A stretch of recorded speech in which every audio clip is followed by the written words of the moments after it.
Gemini said is script start. The atmosphere inside the octagon is supposed to be controlled, regulated, and fair. But something has fundamentally fractured in the relationship between the fighters who put their bodies on the line and the officials who govern their safety. It started with one man, Alex Pereira, a three-time champion with his sights set on an unprecedented conquest in the heavyweight division. UFC Freedom 250 was intended to be his crowning moment, the night he would cement his status as the first three-division champion in history. Instead, it became the flashpoint for a conflict that is currently threatening to consume the sport. After a second-round technical knockout loss to Cyril Gane, the narrative didn't just shift to the victor, it shifted to the referee standing in the center of the cage, Herb Dean. In that moment, a switch flipped in Pereira. It wasn't the typical post-fight bitterness or a standard excuse for a defeat. It was something far more corrosive. It was fury. As Gane landed a stiff jab that sent the former champion to the canvas, the ensuing ground strikes sparked an immediate, visceral reaction. Several of those blows appeared to land squarely on the back of the head. In the heat of the moment, the fight was stopped, the result was official, and the heavyweight dream for Pereira evaporated. But look at the evidence. Watch the slow-motion replays that fans and analysts have been dissecting for weeks. Out of 11 punches thrown in those few, chaotic seconds, 6 of them appear to land in the prohibited zone. 6, in a matter of seconds. Pereira didn't just walk away from the cage complaining. He posted photographic proof to his millions of followers, showing visible, physical lumps on the back of his skull. These weren't just words, they were a physical manifest of a failure in officiating that should never have happened under the watch of a veteran referee. Before that fight even began, Pereira had done everything a professional is supposed to do. He had sat down with his coach, Plinio Cruz, to act as a translator, and explicitly warned Herb Dean about Cyril Gane's history of landing shots to the back of the head. He pointed to past incidents, including a no contest against Tom Aspinall at UFC 321, and accusations from Junior Dos Santos back in 2020.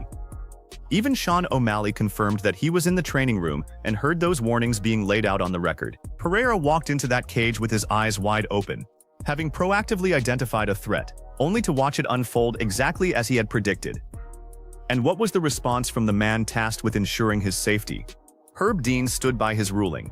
He took to social media to explain the technicalities of the rulebook, defining the prohibited zone as a thin mohawk-shaped strip down the center of the skull. He argued that blows landing outside this corridor were fair game, effectively ignoring the physical reality of the damage done to Pereira. There was no apology, no acknowledgement of error, just a rigid, cold adherence to a technicality, while a fighter stood there nursing lumps on the back of his head from a supervised bout. It was a classic institutional defense, but in this climate, it did absolutely nothing to quell the growing fire. In fact, it served as gasoline. Even Dana White, the man at the very top of the UFC hierarchy, admitted that Pereira's claims carried significant weight. He acknowledged that Alex doesn't make excuses, and that he clearly took illegal strikes. When the president of the organization validates a complaint against your most senior referee, a rulebook video posted to Instagram isn't going to satisfy anyone. Pereira's response was surgical and personal. He didn't just complain, he analyzed the construction of Dean's character. He questioned what kind of person ignores what is clearly happening right in front of them, even speculating about how Dean might behave in his private life around friends and family. Calling someone a coward in the public square is a choice, but for Pereira it was a verdict. He wasn't suggesting that Dean was overwhelmed or blinded by the speed of the fight. He was accusing him of being a spectator who chose to do nothing. It escalated quickly from a post-fight rant to a demand for accountability. Pereira wasn't just asking for an apology. He was demanding legal consequences. He has been on a relentless warpath, threatening to sue and launching a formal public petition to have Herb Dean permanently barred from officiating his future fights.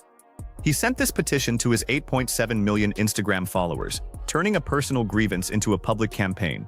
This is not how these things usually go. Fighters usually grumble and move on. Pereira is not moving on. He is building a coalition. He has received public support from major names like Alexander Volkanovski and the heavyweight champion himself, Tom Aspinall, who pointedly remarked that MMA rules seem to have become nothing more than suggestions. And just when you thought the dust might settle, the pattern proved it wasn't an anomaly. It was a systemic failure. 2 weeks after the UFC Freedom card, the organization landed in Baku, Azerbaijan. Herb Dean was once again in the middle of the octagon for a high-stakes middleweight fight between Michel Pereira and Shara Bullet Magomedov. And yet again, the exact same story unfolded. Magomedov grabbed a fistful of hair, a blatant foul, and Dean did nothing more than issue a warning. He paused the action, allowed Magomedov time to recover, and kept the fight going without a point deduction. Before the second round, he warned him again through a translator. The message was explicit. The next foul would cost him a point. Then, in the third round, Magomedov landed a clear eye poke. Still, no point deduction. In the end, Alex Pereira lost a unanimous decision. If a single point had been deducted for the repeated fouls, the scores would have been adjusted to a draw.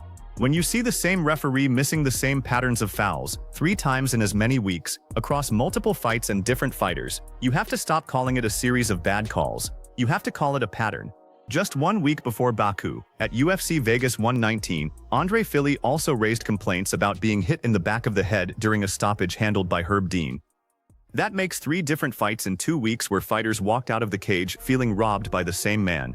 The Nevada State Athletic Commission has now stepped in to review the footage, which means this has officially moved out of the realm of internet speculation and into the realm of an institutional paper trail.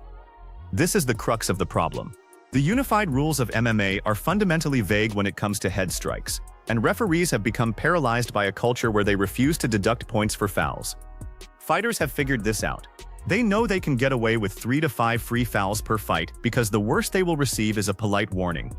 It is a system built on passivity, and it is a system that has finally reached a breaking point.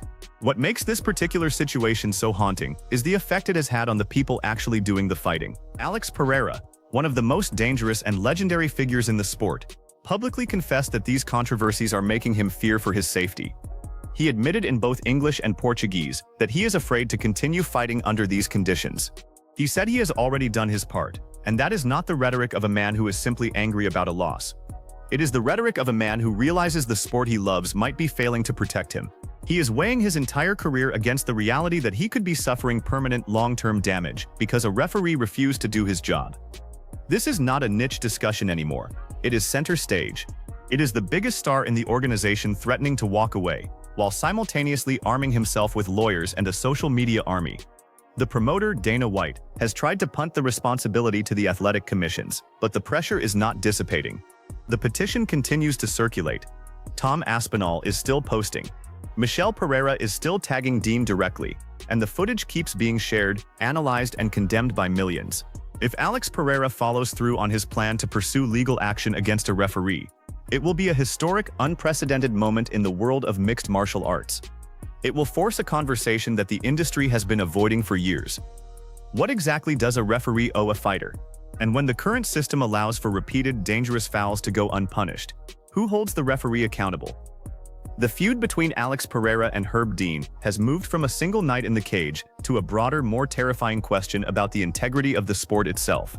It followed Dean from the UFC Freedom event to Baku, and then to the Apex. It is no longer just about one fight or one result. It is about a recurring pattern of negligence that has forced a champion to question his future. Think about the construction of that reality. A fighter of that magnitude, staring down a future where he believes the rules don't apply to his opponents and that his physical safety is an afterthought. It is a damning indictment. The footage is out there, the comments are flooding in, and the questions are becoming louder by the day. As the commissions review the tapes and the legal teams sharpen their focus, the reality is clear. This situation is not going away. Herb Dean remains in his position, but the trust that is required for a referee to operate has been fundamentally shattered. The sport of mixed martial arts prides itself on being the pinnacle of fair combat. But when the men holding the whistle stop enforcing the rules, it ceases to be a competition and becomes a liability. For Alex Pereira, the path forward is uncertain, and for the UFC, the challenge is clear. They have to decide if they are going to continue protecting the status quo or if they are going to finally address the structural rot that allowed a referee to become the story for 3 weeks straight. The eyes of the entire world are on the octagon, waiting to see what happens next. The tension is palpable. The stakes have never been higher, and for everyone involved, there is nowhere left to hide. This is the verdict of a system in crisis, and the consequences will be felt for a long time to come. It is time to see if the institution will stand by its man, or if the voices of the fighters, the fans, and the evidence will finally demand the change that is so clearly necessary. We are witnessing a tipping point in the history of this sport, and the way it resolves will define the landscape of professional fighting for the next decade. The path to justice is long, but the momentum behind this movement suggests that the old ways of doing business are coming to a permanent and perhaps necessary end. It is not just about one referee. It is about the standard of excellence. the reality of accountability, and the fundamental promise of a fair fight. And for now, the wait for that promise to be kept continues. Jag script and I kan betend.